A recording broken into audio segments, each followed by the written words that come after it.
Hello everyone! Venus nga pala, bagong salta dito sa Amerika. Hindi nga maiiwasan na mamiss natin ang mga Filipino foods, isa na doon ang dried fish o ang tinatawag sa amin na bulad.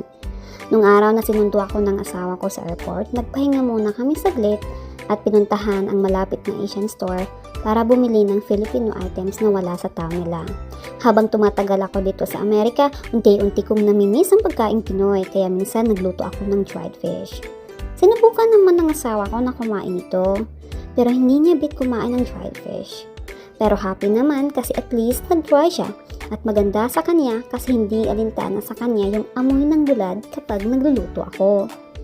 Sarap talaga kumain ito, lalo na kapag may kasamang kanin at sukang sausawan at di maiiwasan ang kumain ng nakakamay. Excuse me lang po!